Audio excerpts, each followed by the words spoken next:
श्रीशिवाष्टोत्तरशतनामस्तोत्रम्। शिवो महेश्वरः शम्भुः पिनाकेश शशिशेखरः।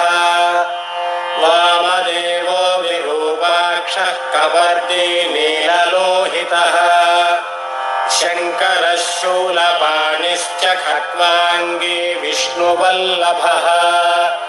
शिवविष्टोऽम्बिकानाथः श्रीकण्ठो भक्तवत्सलः।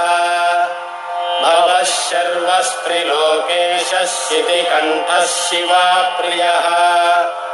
उग्रः कपाली कामारिरन्धकासुरसूदनः। गङ्गाधरो ललाटाक्षः कालकालः कृपानिधिः। भीमः परशुहस्तश्च मृगपाणिर्जटाधरः। कैलासवासी कवचे कठोरस्त्रिपुरान्तकः।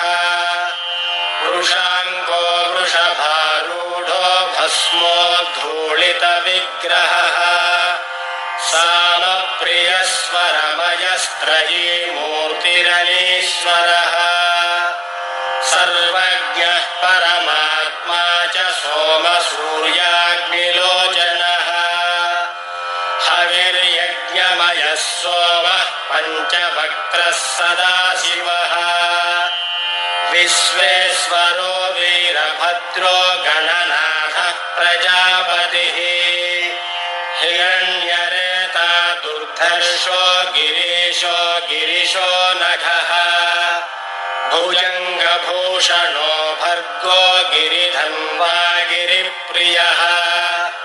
कृत्तिवासः पुरारातिर्भगवान् प्रमथाधिपः। मृत्युञ्जयः सूक्ष्मतनुर्जगद्व्यापी जगद्गुरुः।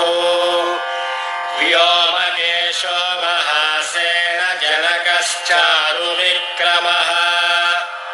रुद्रो भूतपतिस्थाणुरहिर्बुद्ध्यो दिगम्बरः।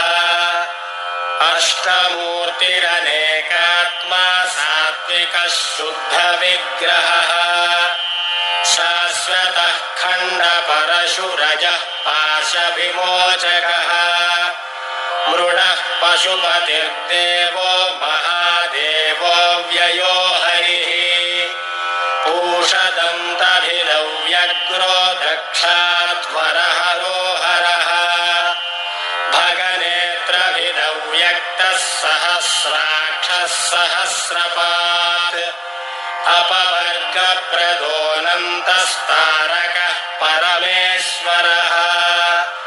एवं श्रीशम्भुदेवस्य नाम्नामष्टोत्तरं शतम्। श्रीशिवाष्टोत्तरशतनामस्तोत्रम्।